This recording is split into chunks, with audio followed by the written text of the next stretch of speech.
Mwongozo wa kujifunza Biblia leo ikiwa ni Mei 17, siku ya Jumapili.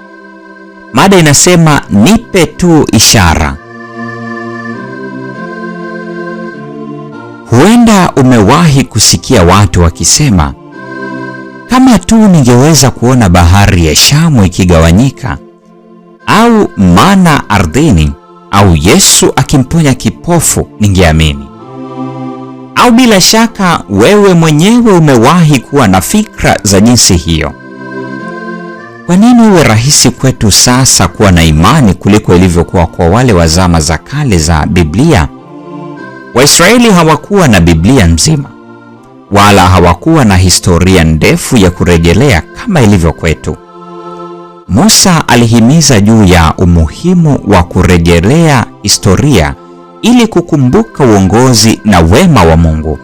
Tazama Kumbukumbu la Torati sura ya 4 ya 7 hadi ya 10, Kumbukumbu la Torati sura ya 8 ya 2 na ya 3. Tofauti na Waisraeli, tuna miaka 6,000 ya historia ya Biblia ya kurejelea. Tazama Yohana Mtakatifu sura ya 20 aya 30 na 31. Kila kizazi kinataka ishara, na cha kwetu hakina tofauti, lakini ishara zimetuzunguka pande zote.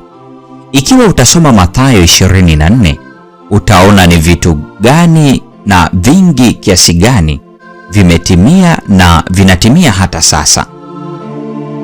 Watu hata wakati wa Yesu walitaka ishara ya kuwa Yesu alikuwa mwana wa Mungu hasa, hata kama tayari walikuwa wameona ishara nyingi. Yesu aliwajibuje? Tazama Marko Mtakatifu sura ile ya 8 ya 11 na 12. Je, tunabishana na Yesu na kumjaribu kama walivyofanya Mafarisayo? Je, tunamfanya augue sana rohoni mwake? Marko 8 aya 12, kwa sababu ya kukosa imani kwetu, wakati ambapo tayari ametupatia vyote tunavyohitaji ili kuamini. Lakini ishara hizi hazikuwa hasa walichohitaji. Hakuna ushahidi wowote wa nje ambao ungewafaa. Walichohitaji hakikuwa kuangaziwa kiakili, bali matengenezo ya kiroho. Ellen G. White, Tumaini la Vizazi Vyote, sehemu ya 2, ukurasa wa 12. Je, yumkini sisi pia tunahitaji matengenezo ya kiroho, matembezi ya dhati, halisi na ya daima pamoja na Mungu? Bila shaka, kiukweli hatuhitaji ishara, kwa sababu tunao utitiri wa maarifa mikononi mwetu, hasa kutoka katika Biblia.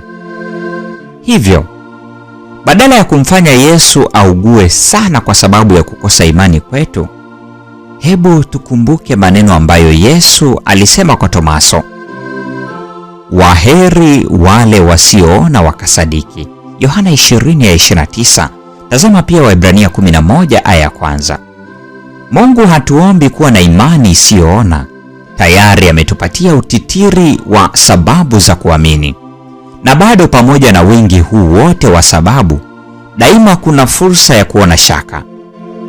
Cha msingi ni kulenga katika kila kinachoithibitisha imani, na wala si kwa kile kiletacho mashaka.